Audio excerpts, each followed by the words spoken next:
بسم الله الرحمن الرحيم. بسم الله الرحمن الرحيم. الحمد لله رب العالمين والعاقبة للمتقين والصلاة والسلام على أشرف الخلق والمرسلين وعلى آله وأصحابه وأتباعه أجمعين. أما بعد. عزیز طلبہ، آج کتاب الہدایہ جز 40 کا سبق نمبر 300 ہے، اور اس سبق میں انشاءاللہ ہم جنس التنازع فی الحائط اور صحن الدار کے متعلق بات کریں گے، اور کتاب کی عبارت ولو کان لأحدہما جذوع سے لے کر لوجود التصرف والاستعمال فیہا تک ہوگی۔ آتے ہیں سبق کے متعلق اصول کی طرف۔ تو اصل نمبر 1، الید فی غیر المنقول لا یثبت الا بالحجۃ وبالاستعمال والتصرف۔ غیر منقول میں قبضہ یا تو حجت سے ثابت ہو سکتا ہے یا استعمال اور تصرف سے، یعنی ایک شخص غیر منقولی چیز کو استعمال کرتا ہے اور اس میں تصرف کرتا ہے کہ اس کے قبضہ کی دلیل ہے، یا حجت سے ثابت کریں تو بھی یہ قابض تصور ہوگا۔ والید فی المنقول قد تکون محسوسۃ وقد تکون بالاستعمال والتصرف۔ اور منقولی چیز میں قبضہ بسا اوقات محسوس ہوتا ہے اور بسا اوقات استعمال اور تصرف سے ثابت ہوتا ہے۔ نمبر 2، اذا كان الشيء في قبض رجلين يعتبر فيه الآكد والأظهر۔ جب ایک چیز دو آدمیوں کے قبضہ میں ہو تو اس کے قبضے کا اعتبار کیا جائے گا کہ جس کا قبضہ زیادہ تاکید والا اور ظاہر ہو۔ نمبر 3، المحکوم له بالید فی تنازع الایدی یستحلف ان طالبہ صاحبہ۔ دو قبضوں کا باہمی تنازع ہے تو جس کے لیے قبضے کا حکم لگایا گیا ہے،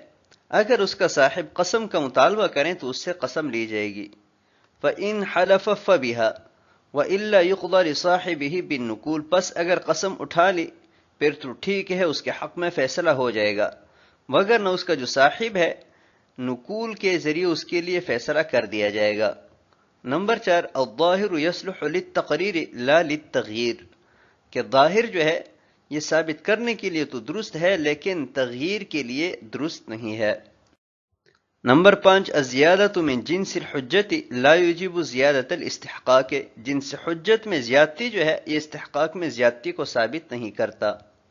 نمبر 6، صاحب الاستعمال اولا من صاحب التعلق۔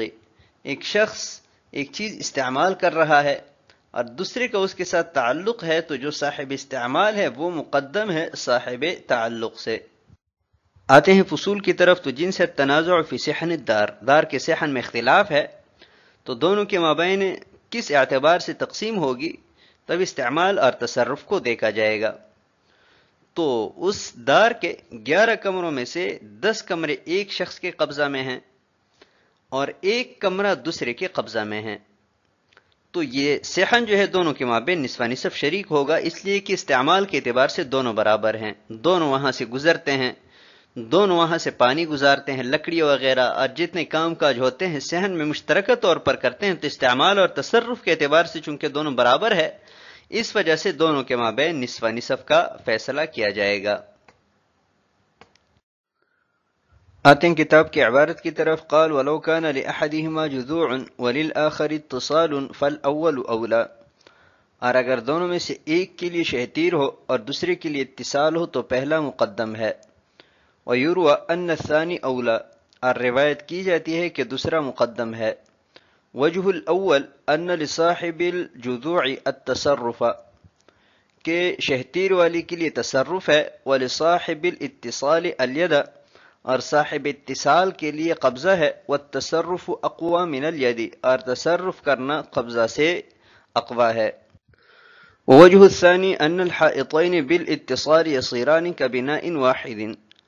اور دوسری روایت کی دلیل یہ ہے کہ اتصال کی وجہ سے دونوں دیوار ایک عمارت کی مانند ہو جاتے ہیں۔ ومن ضرورت القضاء له ببعضه القضاء بكله۔ اور اس کے لیے بعض دیوار پر فیصلہ کرنے کے لیے ضروری ہے کہ کل پر فیصلہ کیا جائے۔ ثم يبقى للآخر حق وضع جذوعه لما قلنا۔ پھر دوسرے کے لیے شہتیر رکھنے کا حق باقی رہے گا اس دلیل کی وجہ سے کہ جو ہم بیان کر چکے ہیں۔ وهذه رواية الطحاوي رحمه الله تعالى وصححها الجرجاني رحمه الله تعالى۔ اور یہ امام طحاوی رحمہ اللہ تعالی کی روایت ہے اور امام جرجانی رحمہ اللہ تعالی نے اس روایت کی تصحیح فرمائی ہے۔ قال ولو كان لأحدهما جذوع وللآخر اتصال فالأول أولى۔ متن کی اس عبارت میں مسئلہ بیان کیا گیا ہے کہ ایک دیوار ہے، اس میں دو آدمیوں کا جھگڑا ہے، دونوں میں سے ہر ایک مدعی ملکیت کا دعویٰ کرتا ہے، ان دونوں میں سے ایک مدعی کے شہتیر اس دیوار پر پڑے ہوئے ہیں اور دوسرے کو اتصال تربیح حاصل یعنی اس کی عمارت کی اینٹیں اس متنازع فی دیوار کی اینٹوں میں جڑی ہوئی ہیں۔ ابھی کس کو ترجیح دیں گے اس بارے میں دو روایات ہے۔ ایک روایت کے مطابق صاحب جذوع کو ترجیح دی جائے گی اور دوسری روایت یہ ہے کہ صاحب اتصال کو ترجیح دی جائے گی۔ وجہ الاول، پہلی روایت کی دلیل یعنی صاحب جذوع کو ترجیح کیوں دی جائے گی، تو صاحب ہدایہ فرماتے ہیں کہ وہ متصرف ہے، اس دیوار میں وہ تصرف کر رہا ہے، اور جو صاحب اتصال ہے اس کو قبضہ حاصل ہے، تو جب تصرف اور قبضہ کا آپس میں تعارض ہو تو تصرف چونکہ زیادہ اقوی ہے اس لیے تصرف کو ترجیح دی جاتی ہے، لہذا صاحب الجذوع کو ترجیح دی جائے گی۔ ووجہ الثانی، اور دوسری روایت کی دلیل یہ ہے کہ دونوں دیوار اتصال کی وجہ سے ایک عمارت کی مانند ہو جاتے ہیں، یعنی دونوں کی اینٹیں ایک دوسرے میں جڑی ہوئی ہے تو ایسے گویا کہ ایک ہی عمارت ہے۔ تو ابھی بعض عمارت پر صاحب الاتصال کے لیے فیصلہ کرنے کے لیے ضروری ہے کہ کل پر فیصلہ کیا جائے، لیکن اس صورت میں بات یاد رہیں کہ اگر کل دیوار کا صاحب الاتصال کے حق میں فیصلہ ہوا تو صاحب الجذوع کو لکڑی رکھنے کا حق باقی رہے گا، جیسا کہ ہم پہلے بیان کر چکے ہیں۔ وهذه روایت الطحاوی رحمہ اللہ تعالی، یہ روایت امام طحاوی رحمہ اللہ تعالی کی ہے جس کی تصحیح ابو عبداللہ الجرجانی رحمہ اللہ تعالی نے فرمائی ہے، اور وجہ تصحیح یہ ہے کہ جس صاحب کو اتصال حاصل ہے اتصال کی وجہ سے اس کی عمارت اور دیوار یہ ایک حکم میں ہو گئے، یعنی دونوں ایک ہی عمارت ہے، اور اتصال کی وجہ سے اس کو پہلے اس پر قبضہ حاصل ہے، کیونکہ پہلے عمارت بنائی جاتی ہے، بنانے کے بعد اس پر شہتیر رکھے جاتے ہیں، تو اس سے ثابت ہوا کہ پہلا قابض صاحب اتصال ہے، لہذا صاحب الجذوع اسی سے ملکیت حاصل کرے گا، اور حالانکہ اس نے ملکیت کا کوئی سبب ذکر نہیں کیا ہے، تو اس وجہ سے صاحب اتصال کے قول کو ترجیح دی جائے گی اور اس کے حق میں فیصلہ کیا جائے گا۔ آتے ہیں اگلی عبارت کی طرف۔ قال وَإِذَا كَانَتْ دَارٌ مِنْهَا فِي يَدِ رَجُلٍ 10 أَبْيَاتٍ وَفِي يَدِ آخَرَ بَيْتٌ، اور اگر دار ہو اس میں سے 10 کمرے ایک آدمی کے قبضہ میں ہو اور ایک کمرہ دوسرے آدمی کے قبضہ میں ہو، فَالسَّاحَةُ بَيْنَهُمَا نِصْفَانِ، تو صحن ان دونوں کے مابین نصف نصف شریک ہوگا، لِاسْتِوَائِهِمَا فِي اسْتِعْمَالِهَا، اس لیے کہ استعمال میں دونوں برابر ہے، وَهُوَ الْمُرُورُ فِيهَا،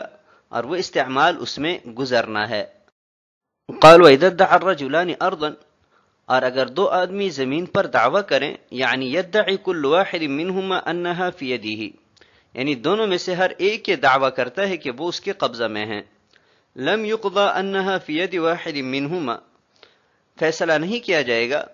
کہ وہ زمین دونوں میں سے ایک کے قبضہ میں ہے، حتی یقیم البینۃ انہا فی ایدیہما، یہاں تک کہ دونوں بینہ قائم کرے کہ وہ ان دونوں کے قبضہ میں ہیں، لأن الید فیہا غیر مشاہدۃ،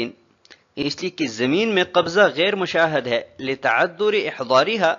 کیونکہ مجلس قضاء میں زمین کو حاضر کرنا متعذر ہے، ولعلها لغیرها، اور شاید کہ قبضہ ان دونوں کے علاوہ کا ہو، فلا تستحق لأحدهما من غیر حجت، لہذا زمین مستحق نہیں ہوگی دونوں میں سے ایک کے لیے بغیر حجت کے، وما غاب عن علم القاضی فالبینۃ تثبته، اور جو چیز قاضی صاحب کے علم سے غائب ہو تو بینہ اسے ثابت کرتی ہے۔ قال وإذا كانت دار منها في يد رجل 10 أبيات، متن کے اس عبارت میں یہ مسئلہ ذکر کیا گیا ہے کہ ایک دار ہے، اس میں کل 11 کمرے ہیں، 11 کمروں میں سے 10 کمرے ایک آدمی کے قبضہ میں ہیں اور ایک کمرہ دوسرے آدمی کے قبضہ میں ہیں، اور دونوں کا اس کے صحن میں جھگڑا ہے، تو فرماتے ہیں کہ جو صحن ہے دونوں کے مابین نصف نصف کے اعتبار سے شریک ہوگا، اس لیے کہ اس صحن میں دونوں کا آنا جانا ہے، دونوں گزرتے ہیں، تو استعمال کے اعتبار سے دونوں برابر ہیں، لہذا جب سبب استحقاق میں برابر ہوئے تو استحقاق میں بھی برابر ہوں گے، لہذا صحن دونوں کے مابین نصف نصف شریک ہوگا۔ قال وَإِذَا ادَّعَى الرَّجُلَانِ أَرْضًا، اس عبارت میں ذکر کردہ مسئلہ کی صورت یہ ہے کہ ایک زمین پر دو آدمیوں نے دعویٰ کیا، یعنی دونوں میں سے ہر ایک کہتا ہے کہ یہ زمین میرے قبضہ میں ہے، تبھی قاضی صاحب ان دونوں کے مابین فیصلہ نہیں کر سکتے یہاں تک کہ دونوں میں سے ایک یا دونوں بینہ پیش کریں۔ اگر ایک نے بینہ پیش کر دیا تو اس کے حق میں کل زمین کا فیصلہ کر دیا جائے گا کہ آپ اس زمین پر قابض ہیں اور آپ ہی مالک ہیں، اور اگر دونوں نے بینہ قائم کیا تو زمین دونوں کے مابین نصف نصف کے اعتبار سے مشترک ہوگی۔ لأن اليد فيها غیر مشاہدۃ لتعذر احضارها، اور اس کی وجہ یہ ہے کہ زمین جو ہے وہ تو مجلس قضا میں حاضر نہیں کی جا سکتی، اور قبضہ ایسی چیز ہے کہ یا تو استعمال سے ظاہر ہوگا، کوئی شخص استعمال کر رہا ہے تو استعمال سے وہ قابض شمار ہوگا، یا یہ کہ وہ حجت سے قبضہ ثابت کریں، تو زمین قاضی صاحب کے سامنے نہیں ہے تاکہ استعمال اور تصرف کی وجہ سے وہ ایک کے حق میں قبضے کا حکم لگائیں، تو دوسرا راستہ باقی بچا کہ دونوں میں سے ایک یا دونوں حجت سے ثابت کریں کہ وہ قابض ہے۔ وَلَعَلَّهَا لِغَيْرِهِمَا، صاحب ہدایہ فرماتے ہیں کہ بینہ قائم کرنے کی شرط اس وجہ سے بھی لگائی گئی کہ ممکن ہے کہ قبضہ کسی اور کا ہو، کوئی اور اس میں تصرف کر رہا ہو، کوئی اور اس زمین کو استعمال کرتا ہو، تو ضروری قرار دیا گیا کہ دونوں مدعی جو ہے اپنے دعوے کو بینہ سے مبرہن کر کے اپنا قبضہ ثابت کریں۔ وما غاب عن علم القاضی، اور جو چیز قاضی صاحب کے علم سے غائب ہو، قاضی صاحب کو معلوم نہ ہو اور قاضی صاحب اس کا مشاہدہ نہ کر سکتا ہو، تو اس کو ثابت کرنے کے لیے ایک ہی راستہ ہے کہ بینہ پیش کریں، بینہ کے راستہ سے اس چیز کو ثابت کیا جا سکتا ہے۔ آتے ہیں اگلی عبارت کی طرف، وَإِنْ أَقَامَ أَحَدُهُمَا الْبَيِّنَةَ جُعِلَتْ فِي يَدِهِ لِقِيَامِ الْحُجَّةِ، اور اگر دونوں میں سے ایک نے بینہ قائم کیا تو وہ زمین اس کے قبضہ میں کر دی جائے گی حجت قائم کرنے کی وجہ سے۔ وَهَذَا لِأَنَّ الْيَدَ حَقٌّ مَقْصُودٌ، اور یہ اس لیے کہ قبضہ مقصودی حق ہے، وَلَعَلَّهَا لِغَيْرِهِمَا، اور شاید کہ یہ قبضہ دونوں کے علاوہ کسی تیسرے شخص کا ہو، فَلَا تُسْتَحَقُّ لِأَحَدِهِمَا مِنْ غَيْرِ حُجَّةٍ، لہذا دونوں میں سے ایک کے لیے قبضہ مستحق نہیں ہوگا بغیر حجت کے۔ وَإِنْ أَقَامَ الْبَيِّنَةَ جُعِلَتْ فِي أَيْدِيهِمَا لِمَا بَيَّنَّا، اور اگر دونوں نے بینہ قائم کیا تو ہماری بیان کردہ دلیل کی وجہ سے زمین دونوں کے قبضہ میں کر دی جائے گی۔ فَلَا تُسْتَحَقُّ لِأَحَدِهِمَا مِنْ غَيْرِ حُجَّةٍ، لہذا دونوں میں سے کسی ایک کے لیے بغیر حجت کے یہ قبضہ مستحق نہیں ہوگا۔ قال وَإِنْ كَانَ أَحَدُهُمَا قَدْ لَبَّنَ فِي الْأَرْضِ أَوْ بَنَا أَوْ حَفَرَ فَهِيَ فِي يَدِهِ، اور اگر دونوں میں سے ایک نے زمین میں اینٹیں بنائی یا عمارت بنائی یا کنواں کھودا